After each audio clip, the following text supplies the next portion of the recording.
بسم اللہ الرحمن الرحیم۔ صحیح بخاری حدیث نمبر 5۔ آئیے اس حدیث کو شروع کرتے ہیں۔ انہوں نے ابن عباس رضی اللہ عنہما سے کلام الہی لا تحرک کی تفسیر کے سلسلے میں سنا کہ رسول اللہ صلی اللہ علیہ وآلہ وسلم نزول قرآن کے وقت بہت سختی محسوس فرمایا کرتے تھے، اور اس کی علامتوں میں سے ایک یہ تھی کہ یاد کرنے کے لیے آپ اپنے ہونٹوں کو ہلاتے تھے۔ ابن عباس رضی اللہ عنہما نے کہا، میں اپنے ہونٹ ہلاتا ہوں جس طرح آپ صلی اللہ علیہ وآلہ وسلم ہلاتے تھے۔ سعید کہتے ہیں، میں بھی اپنے ہونٹ ہلاتا ہوں جس طرح ابن عباس رضی اللہ عنہما کو میں نے ہلاتے دیکھا، پھر انہوں نے اپنے ہونٹ ہلائے۔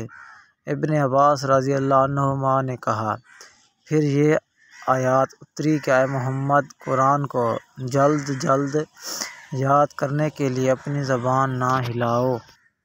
اس کا جمع کر دینا اور پڑھا دینا ذمہ ہے۔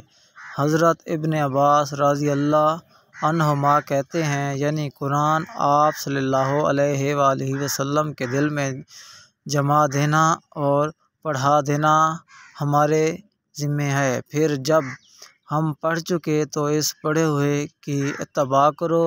ابن عباس رضی اللہ عنہما فرماتے ہیں، اس کا مطلب یہ ہے کہ آپ اس کو خاموشی کے ساتھ سنتے رہو۔ اس کے بعد مطلب سمجھا دینا ہمارے ذمہ ہے۔ پھر یقیناً یہ ہماری ذمہ داری ہے کہ آپ اس کو پڑھو، یعنی اس کو محفوظ کر سکو۔ چنانچہ اس کے بعد جب آپ کے پاس حضرت جبرائیل علیہ السلام وحی لے کر آتے تو آپ توجہ سے سنتے، جب وہ چلے جاتے تو رسول اللہ صلی اللہ علیہ وآلہ وسلم اس وحی کو اس طرح پڑھتے جس طرح حضرت جبرائیل علیہ السلام نے اسے پڑھا تھا۔ صحیح بخاری شریف حدیث نمبر 5۔